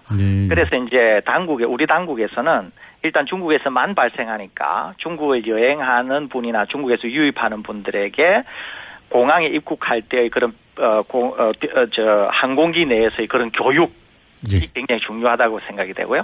정부에서는 발생 현황에 대한 모니터링을 해서 국내에 출입국하는 분들이 그런 정보를 알 수 있도록 하고 우리가 메르스나 조류독감에서 알고 있는 것처럼 이제 교육이 되면은 본인이 그런 증상이 생기면 당국에 신고를 하게 되잖아요. 그래서 그런 입국자에 대한 교육, 검역 그리고 그보다 더 중요한 것은 교육 이런 걸 통해서 사전 차단을 하는 게 중요하다. 이런 얘기입니다. 예, 알겠습니다. 새로운 내용들 많이 배웠습니다. 오늘 말씀 감사합니다. 예, 감사합니다. 예, 지금까지 서울대우 중앙대학교 분자세포병리학과 교수셨습니다.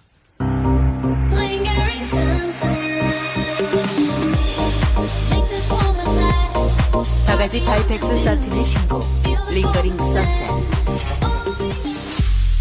DJ Korea Records. 안녕하세요. 윤상입니다. 제가 사랑하는 피아니스트 김광민 씨가 6월 24일, 25일 LG 아트센터에서 단독 공연을 엽니다. 따뜻한 체온을 담아 선사하는 특별한 무대에 여러분들을 초대합니다. 또 떨어졌어. 너 또 입사 시험 봤어? 아니, 차량용 핸드폰 거치대 말이야. 여러 개 사봤는데 실패의 연속이야. 떨어지고 시야 가리고 운전석에서도 뭐 알고 뭐 좋은 거 없을까? 싼 것만 찾으니까 그렇지. 제대로 된 거 하나 사서 편리하게 쓰는 게 더 낫지. 그런 게 있어? 그럼 있지. 1, 2, 3 할 때 2. 힘 세다 할 때 힘. 2 힘. 2 힘? 2배로 힘이 세다는 건가? 네이버 검색창에 2 힘을 검색해보세요. 우리 주변에는 많은 슈퍼맨이 있습니다. 바로 공익 제보자입니다. 하지만 그들에게 세상은 따뜻하지 않았습니다. 조직을 저버린 배신자로 대했죠. 고맙다는 응원 한마디 듣지 못하고 어려움을 감내하고 있는 슈퍼맨들에게 이제 우리가 감사를 전해야 할 때입니다. 시민사회 지지 캠페인 어쩌다 슈퍼맨에 기부해주세요. 아름다운 재단.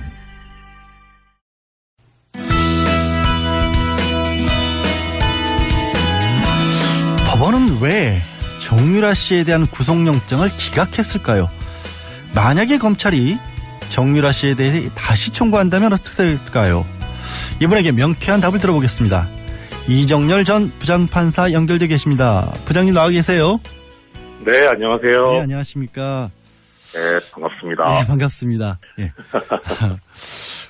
저게 법원이 사실은 저도 이게 영장 청구가 기각될 줄 예상을 못했어요. 그러니까 네네. 정유라 씨 본인은 공항에서부터 다 몰랐고 또 모두 다 어머니 최순실 씨가 있다 이런 식으로 아마 영장 실질 심사에서도 얘기를 했을 것 같은데 그런 전략이 통했다고 봐야 할까요?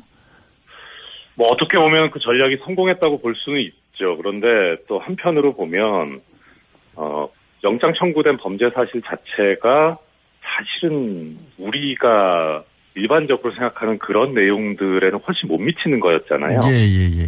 예, 업무 방해하고 그다음에 위계에 의한 공무집행 방해 부분이었는데 사실 우리가 분개했던 거는 이제 뭐 삼성으로부터 지원받아서 승마 지원 뭐 이게 뇌물 관련 있지 않느냐. 그렇습니다. 이런 부분, 그게 상당히 큰 부분이었는데 그 부분이 빠졌었거든요.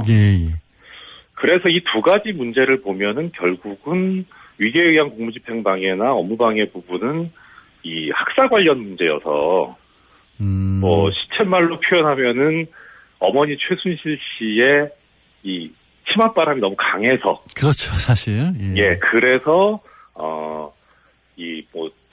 자녀에 불과한 이 정유라 씨 입장에서는 몰랐을 수도 있다. 내지는 알았더라도 어머니가 주도적으로 다 한 거지 자기는 이렇게 관여할 부분이 여지가 그렇게 크지가 않았다라고 하는 게 전략적으로도 맞지만 그게 사실에 오히려 또 맞지도 않을까라는 생각이 좀 들긴 했어요. 예, 그러니까 국민들이 전체 이번 국정농단을 바라보면서는 삼성으로부터 특혜도 받고 어마어마한 해외 재산을 해외로 빼돌리고 이런 과정에 정유라 씨가 관여를 하지 않았을까라는 그런 생각을 하는데 막상 영장에 들어간 것은 이화여대 들어갈 때 특혜받고 학점 관리해주고 또 고등학교 때도 이제 허위 서류 같은 것을 냈다 이런 정도만 영장을 청구를 하다 보니까 법원에서 이제 담당하는 판사가 보기에는 이것만 가지고 영장을 내주기에는 좀 약하다 이런 판단을 했을 거라는 그런 분석이신 거죠? 예, 그렇습니다. 네. 근데 그렇게 보면은 말씀하십시오. 예, 그렇게 보면은 사실 우리 입장에서는 이게 어떻게 법원에서 이런 결정을 내릴 수 있나라는 부분이 있고 또 실망스럽고 게다가 이 지금 국정농단 사건의 재수사가 시작을 하겠다. 새 정부가 들어서고 처음 청구된 구속영장인데 이게 지금 기각이 돼서 모양새가 좀 이상해지긴 했죠. 예, 윤석열 지검장이 또 지검장까지 맡았는데 그런 생각이 그렇습니다. 근데 이게 구체적으로 영장 기각 사유를 판사가 적은 걸 보면 범죄 가담 경위라든가 정보 또 기본적 증거 자료들이 이미 수집됐다. 그러니까 현 시점에서는 구속의 사유와 필요성, 상당성을 인정하기 어렵다. 이렇게 돼 있거든요. 그러니까 이게 혹시 기본적 증거 자료들이 수집됐다. 그러니까 이미 상당 부분 증거가 다 나왔으니까 굳이 구속까지 시켜서 더 수사할 게 뭐 있느냐. 이런 어떤 얘기처럼 들리기도 하거든요. 장 변호사님께서 저보다 변호사 경력은 훨씬 더 오래시고 선배시고 그러니까 잘 아실 거는 같은데 저는 이 기본적 증거 자료가 수집됐다는 이런 표현을 처음 봤거든요. 그렇죠. 드물긴 합니다. 사실. 그 기본적 증거 자료가 수집이 됐다면 그러면 더 나가서 구체적이고 명확한 증거 자료라는 게 따로 있는 거냐. 그 부분은 어떻게 할 건가. 저는 그 보도를 보고 처음 그런 생각이 먼저 들더라고요. 이런 표현이 어디서 나온 건가라는 생각이 들고 그 다음에 증거의 가치에 있어서는 그러면은 영장전담 판사가 봤을 때 기본적 증거 자료가 수집됐으니까 증거인멸의 우려가 없다. 이거는 그야말로 수사에 개입을 하자는 것이고 그리고 그 판단을 왜 영장전담 판사가 하는 것인지 이게 전혀 이해가 안 가더라고요. 너무 안이한 판단이 아닌가.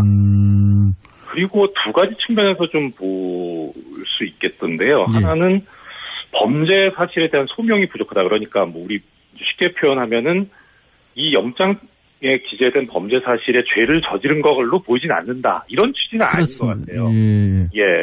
그러니까 결국은 남은 거는 이제 도주 우려가 있느냐, 그다음 증거인멸의 우려가 있느냐. 이 두 가지인데 도주 우려 관련해서 보면은 일단 정유라 씨 같은 경우에는 당초에 독일에서 거주하는 것으로 다들 알고 있었잖아요. 그렇습니다. 그러다 대만까지 갔죠, 또. 그렇죠. 이건 도주죠. 그냥. 도주죠. 이 도주를 이미 했죠. 도주죠. 했죠. 그럼에도 불구하고 안 나온 걸 보면은 아마도 가장 컸던 요인은 그 덴마크에서 범죄인 인도 협정에 따른 결정이 났을 때, 2심 결정이 났을 때 항소를 취하를 했잖아요. 이제 입장이 바뀌었다라고 봤을까요? 그러면 이제 자발적으로 들어온 거예요? 그래서 국내로 들어오는 것을 보고 도주 우려가 없다고 본 것 아닌가 싶은데 이것은 그야말로 정유라 씨 쪽에 전략이 먹혀 들었던 것 아닌가 싶은 생각이 들고요. 또 하나 증거인멸 부분 관련해서는 아마 구속영장에 청구된 범죄 사실에 따른 증거는 인멸될 우려가 없다고 보는 게 맞을 수도 있을 텐데. 공범들 재판이 거의 다 끝났으니까요. 사실 그거 방에는 학사 비리 관련해서는 지금 또 선고가 나고 있고 하니까요. 그런데 지금 정유라 씨 관련해서 문제된 범죄 사실은 이게 다가 아니잖아요. 더 큰 것들이 기다리고 있는 상황이니까. 그렇죠. 그럼 그 부분에 관해서 수사를 해야 될 텐데 그 부분에 관해서 눈을 감은 것이 아닌가. 그러니까 증거인멸의 우려가 상당히 큰데도 불구하고 그냥 너무 편협하게 결정한 것 아닌가 싶고요. 오히려 그렇게 보면은 정 씨는 도주할 우려는 앞으로 없지 않겠는가. 오히려 지금 불구속 상태에서 밖에 있으니까 공범들이 지금 특히 어머니 최순실 씨가 들어가 있는 입장에서는 그 지시에 따라서 향후 문제가 될 수 있는 증거를 인멸하는데 가장 큰 수족이 생겨버린 거죠. 오히려 밖에서. 네.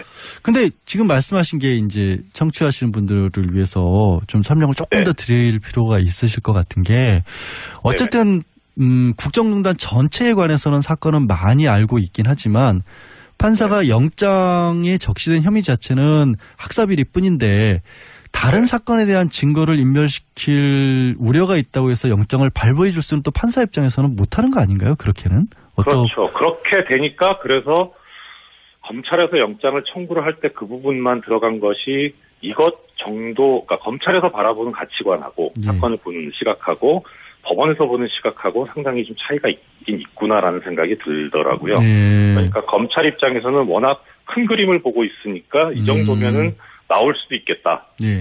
또 내지는 뭐 가능하지 않겠는가라고 판단을 했었던 것 같은데 그 차이가 있었던 것 같고 또 한편으로 검찰 입장에서 보면은 이런 측면이 있을 것 같아요. 그러니까 사실 우리들 입장에서도 보면은 정 씨가 그 범죄인 인도 결정에 대해서 항소를 취하를 하겠다라는 것을 전혀 예상하지 못했었거든요. 그렇죠. 어떻게 보면 자발적으로 들어왔다라는 걸 강조를 하는 거죠, 계속해서.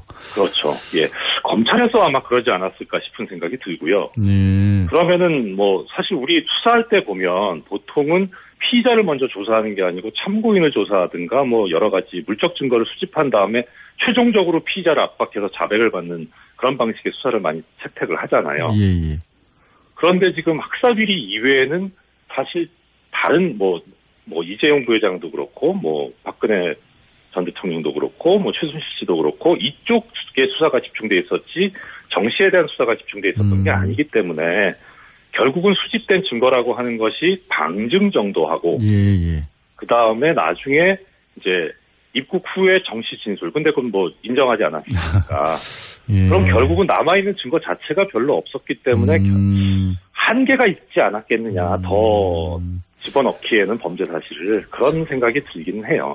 사실 검찰 입장에서는 뭐 박근혜 전 대통령이나 뭐 이재용 부회장, 최순실에 대한 화력을 집중을 시켰지 정유라 씨에게까지 모든 것을 완벽하게 수사하기는 화력이 좀 부족하지 않았을까라는 생각도 들고 또 한편으로는 말씀하신 거 들어보니까 약간 안이하게 그 전체 큰 그림을 워낙 큰 그림을 보다 보니까 검찰은 이제 확실한 걸 청구한다고 청구한 게 업무방해만 청구를 하는데 좀 안이한 생각을 한 게 아닌가라는 그런 생각도 좀 들긴 합니다.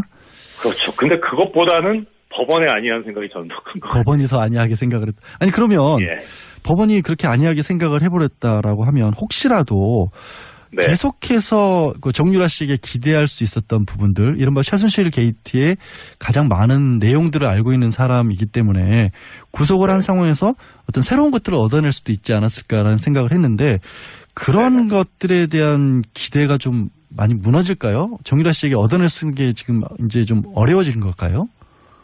일단 그 부분에 대해서 없지 않아 있을 거는 같아요. 그런데 더 큰 거는 이 정도 범죄 사실을 가지고 구속이 됐을 경우에 주범에 해당하는 최순실 씨가 상당히 흔들릴 가능성이 높다는 생각이 들거든요. 그거는 많이 기대를 했잖아요. 오히려 사람들이. 그렇죠. 그래서 정말 제일 많이 알고 있고 주도적인 역할을 했던 최 씨가 어떻게 더 밝혀내느냐, 더 이야기를 해주느냐가 관건이었는데 지금 처음에는 뭐 어떤 방식이었는지 본인 입장을 옹호하다가 그다음에 박 전 대통령을 옹호하는 쪽으로 지금 돌았는데 정 씨까지 구속이 돼버리면 결국은 자신을 옹호할 수밖에 없는 상황이 될 거거든요. 무너질 수도 있다. 그래서 박 전 대통령을 포기하고 정 씨를 옹호하는 쪽으로 갈 수 있었을 텐데 그 기회가 좀 현재로서는 이제 난망해진 건 아닌가. 조금 어려워졌다 아직은. 만약에요. 그러면 지금 말씀하신 그런 부분들 최순실 씨에 대한 압박 카드로서 정유라 씨를 구속시키는 거는 여전히 필요해 보이기도 하거든요. 혹시 재청구를 한다면 그리고 법원이 받아들이려면 어떤 부분이 더 보강이 돼야 될까요? 일단은 현재 나타난 영장 기각 사유에 집중할 수밖에 없을 것 같습니다. 그 가담 정도를 표현을 했으니까 어느 정도 정 씨가 이 최 씨의 범행에 가담을 했느냐. 예. 그러니까 역할 분담을 했고 의사결정에 참여를 했고 그러니까 단지 그 특혜 수혜를 누리는 그런 입장뿐만 아니라 더 나아가서 그야말로 공범이라고 볼 수 있을 정도로 적극 가담을 했다는 점을 집중적으로 좀 하고 들어가 봐야 되지 않을까 싶습니다. 맡은 역할이 분명히 있었을 것이다라는 쪽으로 그렇게 가야 된다는 것이죠. 그렇죠. 정 씨가 나이가 그렇게 많지는 않은데 이 하는 말이나 행동을 보면 상당히 노련하거든요. 그러니까 단지 그냥 뭐 우리 뭐 시체말로 표현하듯이 엄마가 시키는 대로 해라고 했을 때 그 딸은 그런 입장은 아니었을 것 같아요. 아니었을 것 같아요. 그 부분은 이제 집중적으로 파고 들어야 되지 않을까 싶습니다. 뭐 거짓말 하고 있다라고 봐야겠네요. 그리고 혹시 알겠습니다. 그런 부분을 조금 더 검찰이 보강을 한다면 재청구하면 영장이 나올 수 있지 않을까 좀 기대를 한번 해보겠습니다. 오늘 말씀은 여기까지 듣겠습니다. 고맙습니다. 네, 고맙습니다. 지금까지 이정열 전 부장판사였습니다.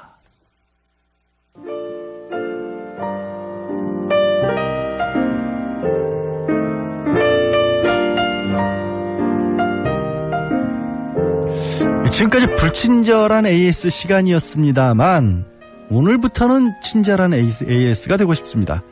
그동안 김어준 공장장이 AS 해주지 않았던 것들 이번 주 동안은 모두 AS 해드리겠습니다. 이번 주는 김어준의 불통을 지양하고 청취자 지상주의를 지향하겠습니다. 또 뉴스공장 제작진 요청에 AS입니다. 김어준 공장장이 아무리 요청해도 읽어주지 않았던 문자 참여 안내 다시 한번 해드리겠습니다. 50원의 유료 문자 샵 0951번 그리고 무료인 카카오톡으로도 참여할 수 있는데요. 카카오톡 플러스 친구에서 TBS 라디오를 검색하시고 친구 맺기를 하면 메시지 보내실 수 있습니다. 해외에서 듣고 계신 청취자분들 특히 문자는 어려우시니까 카카오톡 이용하시면 되겠습니다. 자, 청취자분들이 보내주신 의견들 AS 해드리겠습니다. 양지 생각에 관한 이런 문자가 왔네요. 2817님 외에 다수분이 발음 안 좋은 김어준 생각 대신 귀에 쏙쏙 들어오는 양지 생각 좋네요. 고맙습니다. 지난번에 제가 대신 맡았을 때는 발음이 너무 좋다고 김어준 공장장이 딴지를 걸었었는데 오늘은 딴지는 없군요. 이한류에 대한 의견도 왔습니다. 9575님 외에 여러분이 보내주셨는데요. 아니, 김은지 기자 코너에 이름이 있었다니 이한류 양 변호사님 덕에 새롭게 하나 알고 갑니다. 이름이 있었습니다. 이름을 안 불러줬던 거예요. 3529님이 이렇게도 덧붙여주셨는데요. 양지열 변호사님이 진행하시니 김은지 기자님이 확실히 말도 더 하시고 편해 보이십니다. 듣기 편하고 좋네요. 솔직히 김은지 기자가 감당하기에는 김어준 공장장이 좀 무서워 보이긴 합니다. 제 진행에 대한 불만도 당연히 소개시켜드려야 되죠. 닭가도독가 님이십니다. 이게 무슨 뜻이죠? 양 변호사님, 대마왕답게 좀 더 강하게 국회의원들 몰아붙여 주세요. 제가 사실 김어준 공장장의 악마라고 부르긴 한데요. 워낙 천사표라 조금 강하게 물어붙이는 게 조금 어렵습니다. 조금 더 노력하겠습니다. 마지막으로 이런 문자도 있었습니다. 5122님, 너무 낭낭한 목소리가 불쑥 나와서 순간 공장장이 담배와 고기를 끄는 줄 알았네요. 양 변호사님 진행 좋습니다. 네, 고맙습니다. 오늘 AS는 여기까지 하겠습니다. 이번 주 내내 말씀드린 것처럼 친절한 AS가 되도록 노력하겠습니다.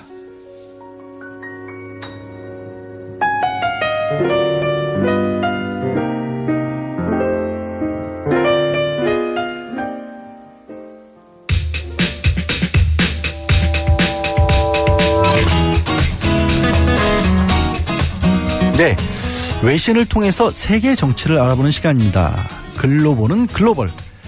사단법인 인물 결연구소 소장이시자 르몽드 디플로마티크 편집위원이신 임상원 위원 나와주셨습니다. 안녕하세요. 네, 안녕하십니까. 아니, 영국이 너무 이상합니다.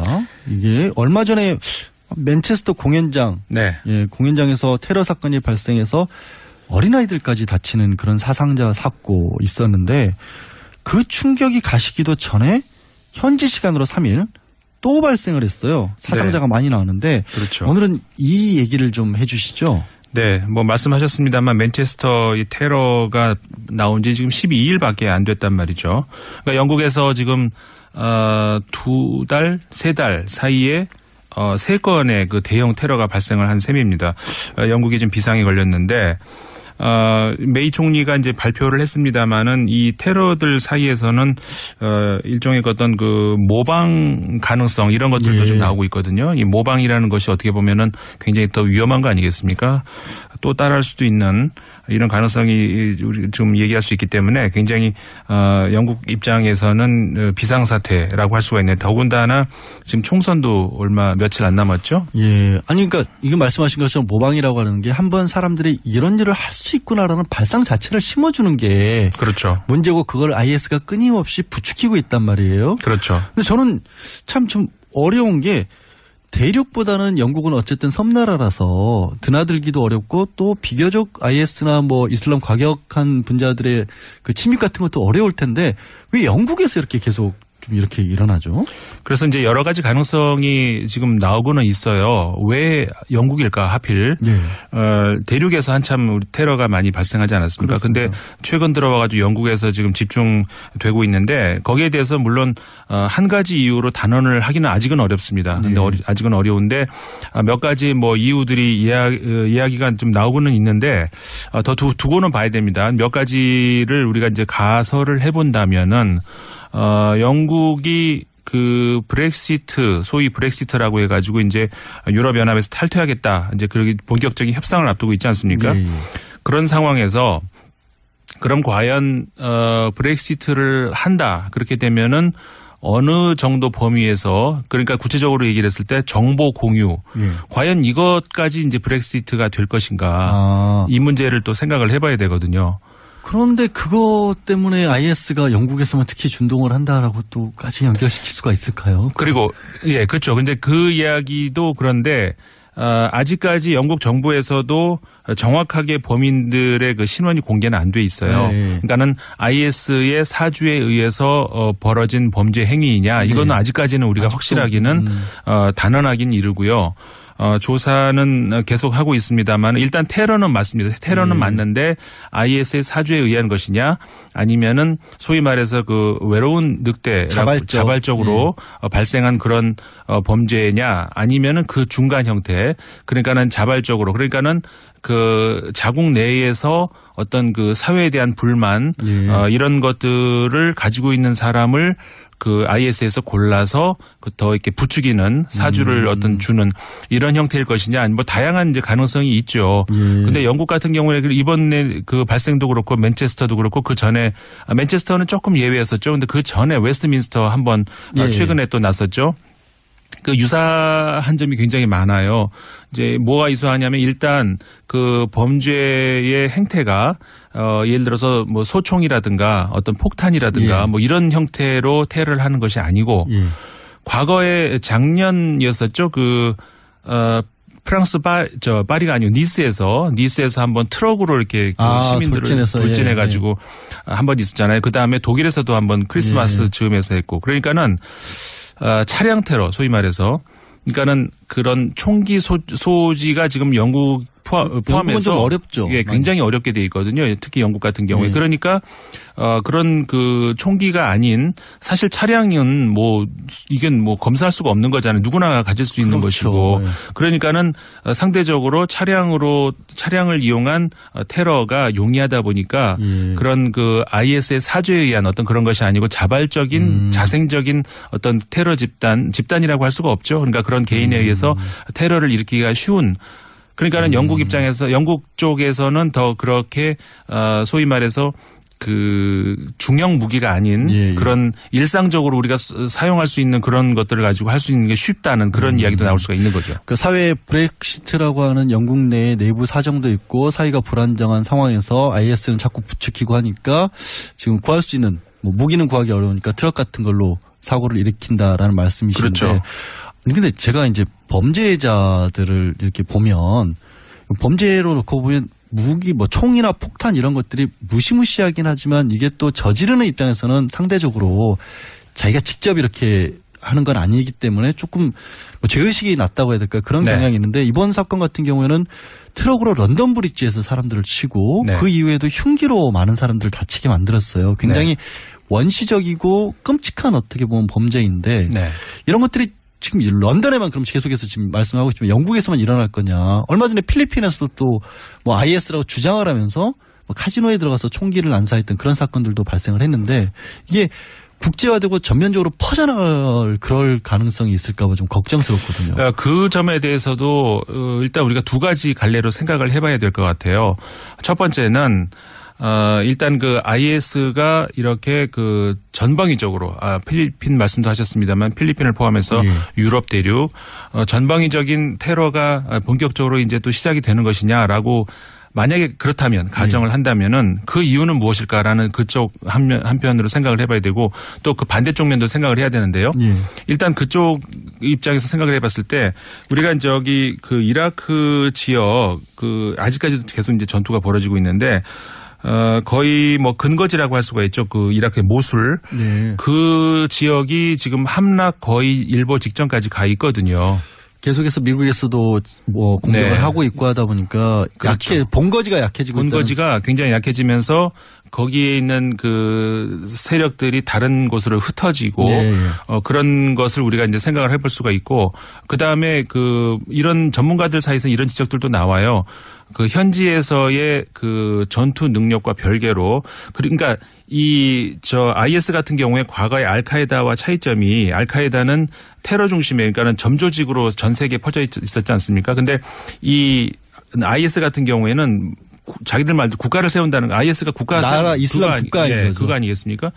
그러니까는 전쟁 형태로 해가지고 현지에서 이렇게 이루어지는 이런 경우가 많았는데 그것과 별도로 이미 한 5년 전부터는 그것과 전쟁과 별도로 테러도 같이 준비를 해왔다는 거예요. 그러니까는 이 모술 지역에서의 그 자신들이 구석으로 몰리고 있는 궁지에 몰리고 있는 것과 별도로 여전히 테러는 일어날 수 있다.